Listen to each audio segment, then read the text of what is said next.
जीवन जल कार्यक्रम देखने वाले सभी दर्शकों को जगत के उद्धारकर्ता प्रभु यीशु मसीह के पवित्र नाम में नमस्कार।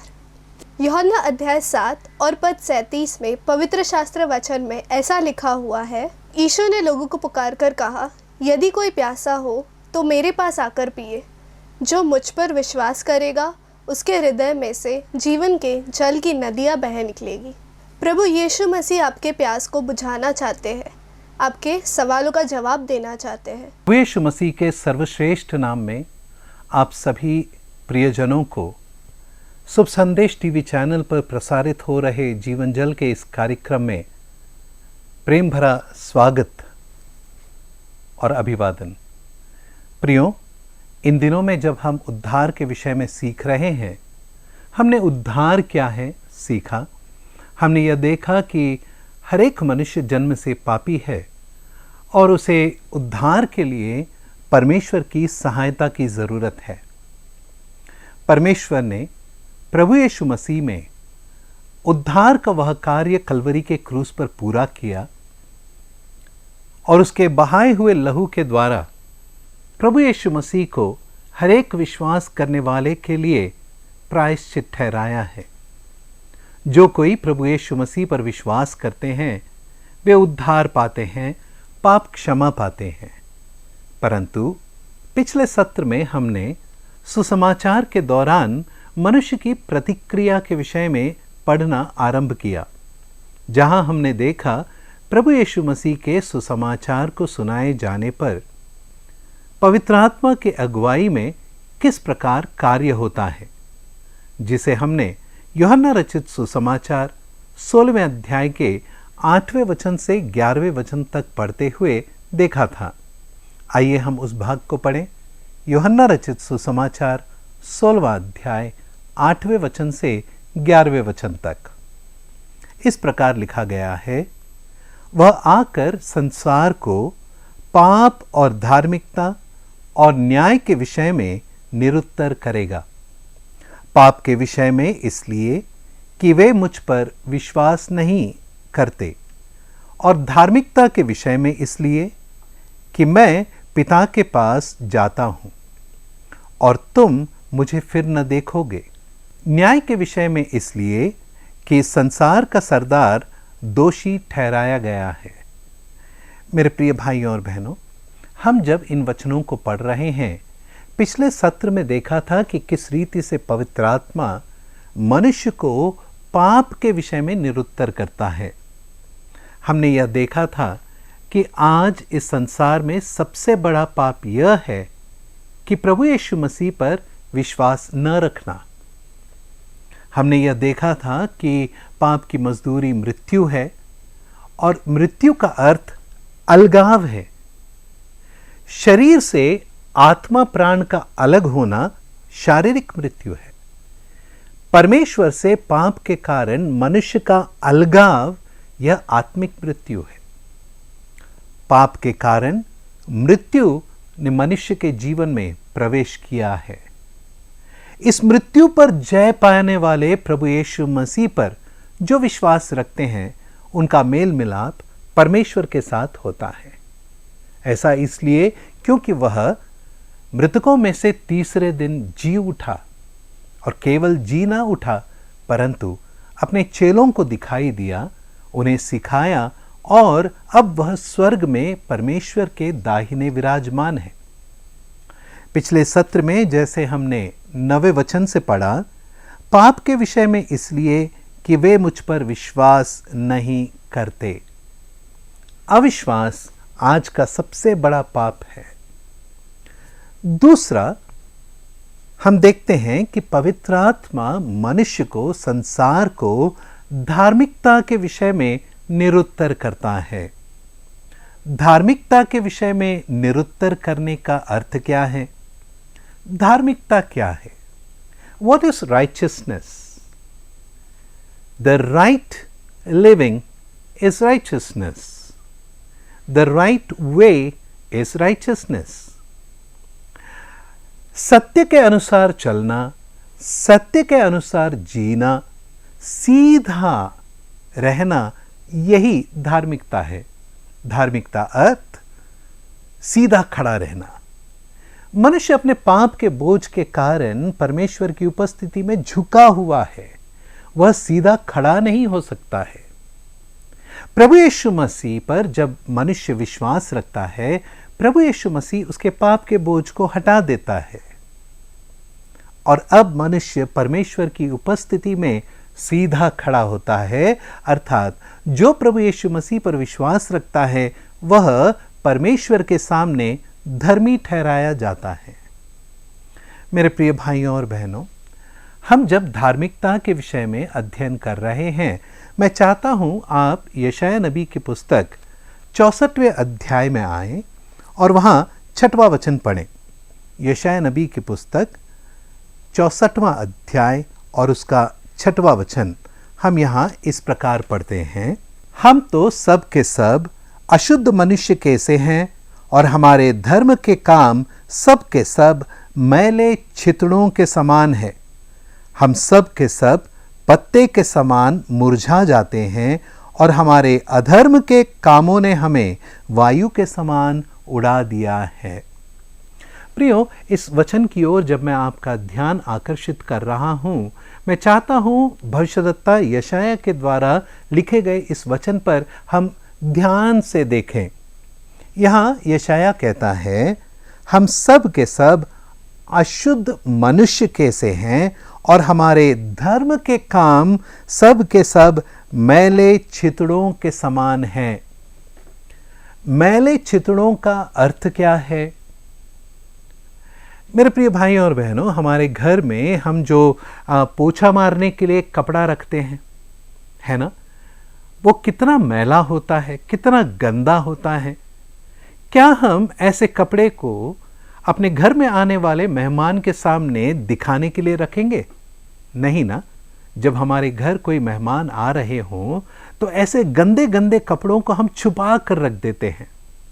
इतना ही नहीं, ऐसे कुछ वस्त्र घरों में होते हैं जो स्त्रियों के मासिक धर्म के कारण जो लहू बहता है उसे सोख कर रखते हैं।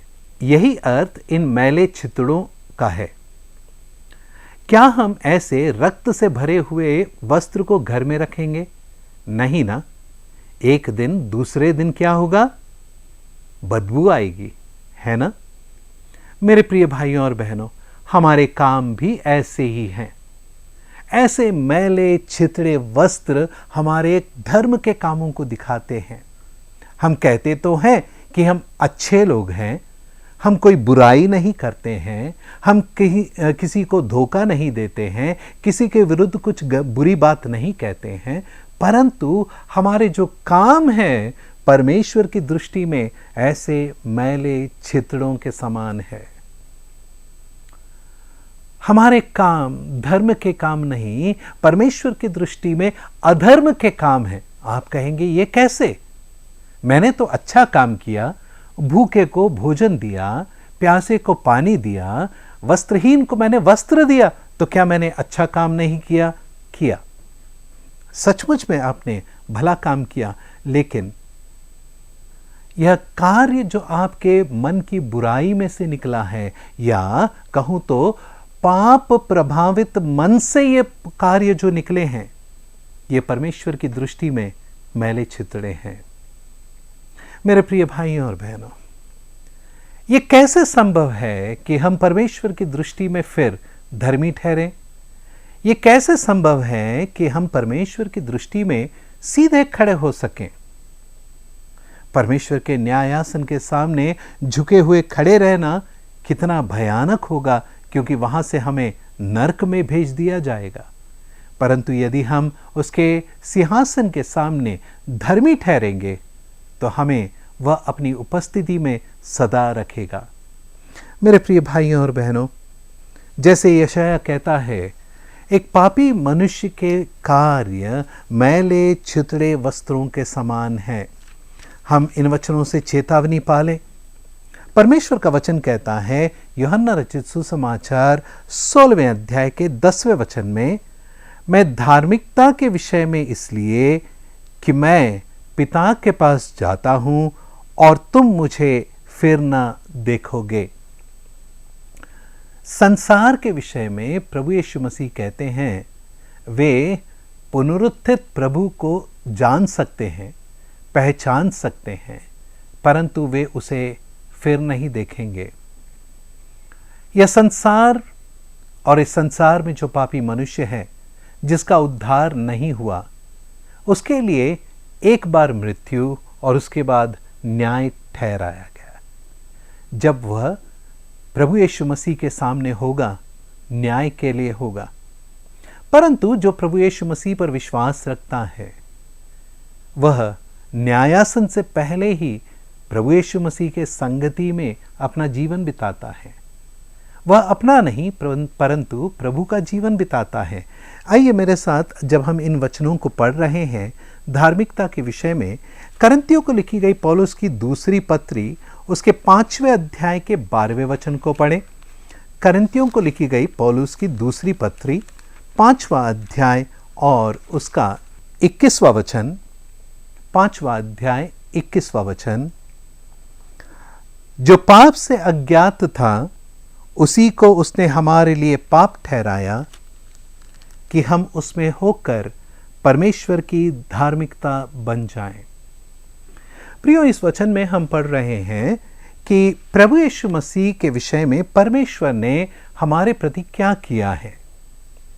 जो पाप से अज्ञात था, प्रभु यीशु मसीह जो कन्या के गर्भ से जन्मा, जो मांस और लहू का देह धारण किया, वह पाप से अनजान था, वह पाप से अज्ञात था। उसके स्वभाव में पाप नहीं, उसके मुख से निकलने वाले बातों में कोई छल की बात नहीं। गाली सुनकर उसने गाली नहीं दिया, परंतु अपने आप को उसने सच्चे न्यायी के हाथों में सौंप दिया। वह जो पाप से अज्ञात था उसी को उसने हमारे लिए पाप ठहराया। अब मैं यहां पर थोड़ा सा रुकना चाहता हूं प्रियो, ताकि मैं आपको समझाऊं इस वचन का अर्थ क्या है।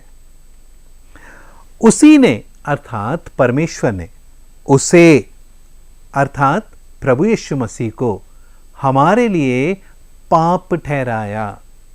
पाप ठहराया का अर्थ क्या है? इसका अर्थ यह नहीं है कि प्रभु यीशु मसीह पापी बन गया। इसका अर्थ यह नहीं है कि हमारे पाप के बोझ के कारण वह पाप का रूप धारण किया। नहीं प्रियो, पौलुस के कहने का अर्थ है वह हमारे लिए पाप बलि ठहरा। यह पुराने नियम में इब्रानी भाषा में ली गई एक कहावत है, पाप बलि। प्रभु यीशु मसीह हमारे लिए उस कलवरी के क्रूस पर पाप बलि ठहरा। उस पाप बलि के बहाए हुए लहू के द्वारा जब महायाजक मंदिर में प्रवेश करता है, परमेश्वर उससे प्रसन्न होकर इस्राएल को आशीषें देता। उसी प्रकार प्रभु यीशु मसीह जो हमारे लिए कलवरी के क्रूस पर पाप बलि ठहरा, उसके बहाए हुए लहू के द्वारा वह स्वर्ग में पवित्र स्थान में परमेश्वर की उपस्थिति में प्रवेश किया और आपके लिए, मेरे लिए उद्धार का मार्ग तैयार किया। आगे क्या पढ़ते हैं? हम उसमें होकर परमेश्वर की धार्मिकता बन जाएं। हम अर्थात वे जो प्रभु यीशु मसीह पर विश्वास रखते हैं, वे जो यीशु मसीह को अपने जीवन में प्रभु और उद्धारकर्ता स्वीकार करते हैं, वे परमेश्वर की धार्मिकता बन जाते हैं। मेरे प्रिय भाइयों और बहनों, ये कितनी सुंदर बात है कि परमेश्वर का वचन कहता है जो पापी प्रभु यीशु मसीह पर विश्वास रखता है वह परमेश्वर की धार्मिकता बन जाता है। प्रभु यीशु मसीह मत्ती रचित सुसमाचार 5वें अध्याय के 20वें वचन में क्या कहते हैं? मत्ती रचित सुसमाचार 5वें अध्याय के 20वें वचन में प्रभु यीशु मसीह कहते हैं, क्योंकि मैं तुमसे कहता हूं कि यदि तुम्हारी धार्मिकता शास्त्रियों और फरीसियों की धार्मिकता से बढ़कर ना हो तो तुम स्वर्ग के राज्य में कभी प्रवेश करने ना पाओगे। प्रभु ने क्या कहा है? तुम्हारी धार्मिकता शास्त्रियों फरीसियों की धार्मिकता से बढ़कर अगर न हो तो तुम स्वर्ग राज्य में प्रवेश नहीं कर सकते। शास्त्रियों और फरीसियों की धार्मिकता क्या है? वे धर्मगुरु लोग हैं, वे स्वयं को धर्मी ठहराने वाले लोग हैं। परमेश्वर का वचन धार्मिकता के लिए क्या मापदंड रखता है उसके विषय में नहीं, परंतु उन्होंने धार्मिकता के विषय में अपना ही एक मापदंड बना लिया। प्रभु यीशु मसीह कहते हैं, मनुष्य के द्वारा बनाए गए मापदंड से ऊपर तुम्हारा मापदंड होना चाहिए। यह कैसे संभव है प्रियो? क्या यह संभव है? हाँ है। दूसरा कोरिन्थी 5वें अध्याय के 21वें वचन में हमने यही पढ़ा है कि जो कोई प्रभु यीशु मसीह पर विश्वास रखता है वह प्रभु यीशु मसीह में परमेश्वर की धार्मिकता बनता है। अब उस विश्वास करने वाले की धार्मिकता मनुष्यों के धार्मिकता के मापदंड के अनुसार नहीं, परंतु परमेश्वर के धार्मिकता के मापदंड के अनुसार है। अर्थात हर एक विश्वास करने वाले की धार्मिकता मनुष्यों की धार्मिकता से बढ़कर है। उनकी धार्मिकता अब परमेश्वर के द्वारा तय किया गया है, इसीलिए वे परमेश्वर की दृष्टि में धर्मी हैं। और अब हम पढ़ते हैं यूहन्ना रचित सुसमाचार 16वें अध्याय के 10वें वचन में धार्मिकता के विषय में पवित्र आत्मा निरुत्तर करता है। मेरे प्रिय भाइयों और बहनों, आपने अब तक यदि प्रभु यीशु मसीह को अपने जीवन में प्रभु और उद्धारकर्ता ग्रहण न किया हो, यह समय है कि आप प्रभु को अपने जीवन में ग्रहण करें। यह समय है कि आप उस पर विश्वास करें, क्योंकि उसके विश्वास के बिना आप मनुष्य की धार्मिकता के मापदंड के अनुसार होंगे। आप अच्छे हैं, आप भले हैं, भले भले काम करते हैं, समाज सेवा करते हैं, सब कुछ बहुत अच्छा है, लेकिन आपके धार्मिकता का जो मापदंड है वो मनुष्यों के द्वारा तय किया गया मापदंड है, जिसे परमेश्वर तिरस्कार करता है, जिसे पवित्र आत्मा नकार देता है। परंतु जो कोई प्रभु यीशु मसीह पर विश्वास रखता है वह अब परमेश्वर की धार्मिकता बन जाता है। वह अब परमेश्वर के धार्मिकता के मापदंड के अनुसार है। यही कारण है कि अब वह उद्धार पाकर हमेशा परमेश्वर के संगति में बना रहता है। यूहन्ना रचित सुसमाचार उसके पहले अध्याय के 12वें वचन में हम क्या पढ़ते हैं? आइए मेरे साथ पढ़ें। यूहन्ना रचित सुसमाचार पहला अध्याय 12वां वचन। परंतु जितनों ने उसे ग्रहण किया उसने उन्हें परमेश्वर की संतान होने का अधिकार दिया, अर्थात उन्हें जो उसके नाम पर विश्वास रखते हैं। 13वें वचन में, वे न तो लहू से और न शरीर की इच्छा से न मनुष्य की इच्छा से परंतु परमेश्वर से उत्पन्न हुए हैं। प्रियो, यहां हम देखते हैं कि हर एक जो प्रभु यीशु मसीह पर विश्वास रखते हैं, परमेश्वर ने उन्हें परमेश्वर के संतान कहलाने का अधिकार दिया है, अर्थात उन्हें परमेश्वर की धार्मिकता प्राप्त है। यह आगे पढ़ते हैं, न तो लहू से है। न तो लहू से का अर्थ क्या है? इसका अर्थ है कि बलि अर्पण करने के द्वारा, रक्त बहाने के द्वारा एक अर्थ, किसी पशु के बलि चढ़ाने से हम परमेश्वर के संतान नहीं होंगे, किसी पशु के बलि चढ़ाने से हम परमेश्वर की धार्मिकता को प्राप्त नहीं करेंगे। ये एक अर्थ है। तो दूसरा अर्थ एक और है। मैं कहता हूं मेरा बेटा मेरा खून है, मैं कहता हूं मेरी बेटी में मेरा खून है, अर्थात वंशावली के द्वारा उद्धार नहीं है। मेरे प्रिय भाइयों और बहनों, क्योंकि मैंने एक ईसाई परिवार में जन्म लिया इसीलिए मेरा उद्धार हुआ ना, ऐसा नहीं है। परमेश्वर का वचन कहता है जितनों ने उसे ग्रहण किया। ईसाई परिवार में जन्म लेने पर हमें एक सौभाग्यता मिलती है कि हम परमेश्वर के वचन को पढ़ते हैं, वचन को सुनते हैं, परंतु उस वचन को ग्रहण करते हुए प्रभु यीशु मसीह को उद्धारकर्ता स्वीकार करना अनिवार्य है, जरूरी है। न तो लहू से, न शरीर की इच्छा से मैं परमेश्वर की धार्मिकता पालूं, मैं परमेश्वर का संतान बन जाऊं, ये मेरी इच्छा से नहीं, ये परमेश्वर के अनुग्रह से है। परमेश्वर का अनुग्रह जो प्रभु यीशु मसीह में हम पर प्रकट हुआ, उस पर विश्वास के द्वारा हम परमेश्वर के संतान कहलाते हैं। तीसरा, ना मनुष्य की इच्छा से। कई बार हम चाहते हैं, माँ बाप चाहते हैं हमारे बच्चों का उद्धार हो जाए। कई बार हम कहते हैं बच्चों बपतिस्मा ले लो, माँ बाप की इच्छा से नहीं। वे स्वयं जब प्रभु यीशु मसीह के सुसमाचार को सुनकर उसे ग्रहण करके उसे अपना उद्धारकर्ता स्वीकार करते हैं, तब वे परमेश्वर के संतान कहलाते हैं और वे परमेश्वर की धार्मिकता बन जाते हैं। प्रियो, क्या आज आपने उस प्रभु यीशु मसीह के धार्मिकता को पाया है, या आज भी आप अपने मैले छितड़े वस्त्रों में घूम रहे हैं, अर्थात अपने धर्म के कामों में आप आनंदित हैं? प्रभु यीशु मसीह की धार्मिकता को आप पा सकें, प्रभु यीशु मसीह पर आप विश्वास कर सकें, यही परमेश्वर से हमारी प्रार्थना है। आइए प्रियो, हम प्रार्थना करें। स्वर्गीय पिताजी, हम आपको धन्यवाद देते हैं आपके बड़े अनुग्रह के लिए, करुणा के लिए।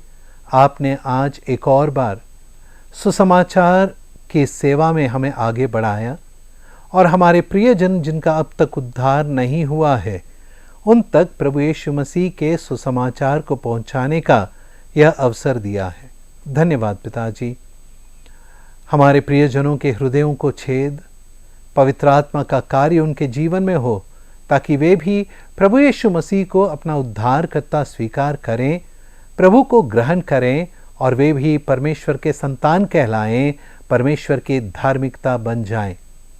हमारी प्रार्थना प्रभु यीशु मसीह के मधुर और मीठे नाम में आपको समर्पित करते हैं पिताजी, आमीन।